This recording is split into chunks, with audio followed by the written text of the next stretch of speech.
जय श्री राम। आप सभी को आने वाली 20 अक्टूबर को करवा चौथ का व्रत रखा जाएगा। तो सबसे पहले आप सभी को इस आने वाले करवा चौथ की हार्दिक शुभकामनाएं। व्रत की कथा शुरू करने से पहले मेरा आप सभी से निवेदन है कि जो लोग कथा सुने वह हुंकारा जरूर भरे, क्योंकि किसी भी कथा का पूर्ण फल उसे सुनते हुए हुंकारा भरने से ही मिलता है। तो आइए सुनते हैं करवा चौथ व्रत की कथा। एक साहूकार था जिसके 7 बेटे और एक बेटी थी। सातों भाइयों व बहन एक साथ बैठकर भोजन करते थे। एक बार जब बहन ससुराल से अपने मायके आई हुई थी, तब कार्तिक की चौथ का व्रत आया। तो भाई बोले कि बहन आओ भोजन करें, परंतु बहन बोली कि आज उसका करवा चौथ का व्रत है, वह चांद उगने पर ही कुछ खाएगी। तब भाइयों ने सोचा कि चांद उगने तक बहन भूखी रहेगी, इसके लिए कोई उपाय करना चाहिए। तब उसके एक भाई ने दिया जलाया, दूसरे भाई ने छलनी लेकर उसे ढका और नकली चांद दिखाकर बहन से कहने लगी कि चल बहन, चांद उग आया है, अर्घ्य दे दे। बहन ने अपनी भाभियों से कहा कि चलो अर्घ्य दे।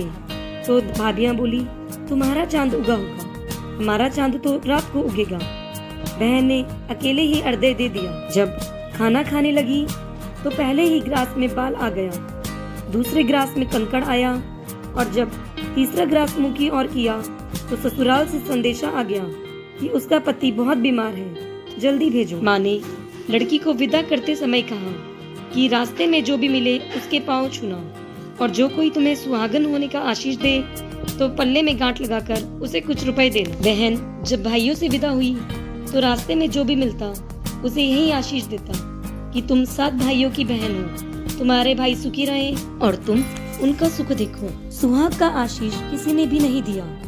जब वह ससुराल पहुंची तो दरवाजे पर उसकी छोटी ननद खड़ी थी।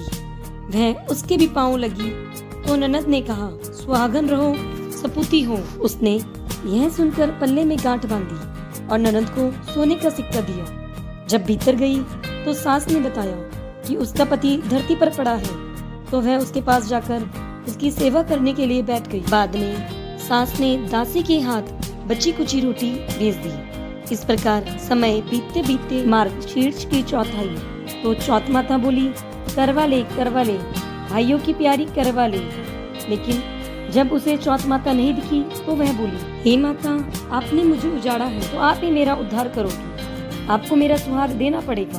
तब उसे चौथ माता ने बताया कि पौष की चौथ आएगी, वह मेरे से बड़ी है, उसे ही सब कहना, वहीं तुम्हारा सुहाग देगी। पौष की चौथ आकर चली गई, माघ की फाल्गुन की चौथ भी आकर चली गई, चैत्र, बैशाख, ज्येष्ठ, आषाढ़ और श्रावण, भादो सभी की चौथ आई और यह कहकर चली गई कि आगे वाली को कहना। अश्विन की चौथ आई तो उसने बताया कि तुम पर कार्तिक माह की चौथ नाराज है, उसी ने तुम्हारा सुहाग लिया है और वही वापस कर सकती है, वह आएगी तो उसके पांव पकड़कर विनती करना। इतना कहकर वह भी चली गई। जब कार्तिक की चौथ आई तो वह गुस्से में बोली भाइयों की प्यारी करवा ले, दिन में चांद उगानी करवा ले, व्रत खंडन करने वाली करवा ले, भूखी करवा ले। तो यह सुनकर चौथ माता को देखकर वह उसके पांव पकड़कर गिड़गिड़ाने लगी, हे चौथ माता, मेरा सुहाग आपके हाथों में है, आप ही मुझे सुहागन करो। तो माता बोली पापिन हत्यारन, मेरे पांव पकड़कर क्यों बैठ गई? तब वह बोली कि जो मुझसे भूल हुई उसे क्षमा कर दो, अब भूल नहीं करूंगी। उसकी विनती से चौथ माता ने प्रसन्न होकर अपनी आंखों से काजल व नाखूनों से मेहंदी और छीके में से रोली लेकर छोटी उंगली से उसके आदमी पर छींटा दिया। तो वह उठकर बैठ गया और बोला कि आज मैं बहुत सोया।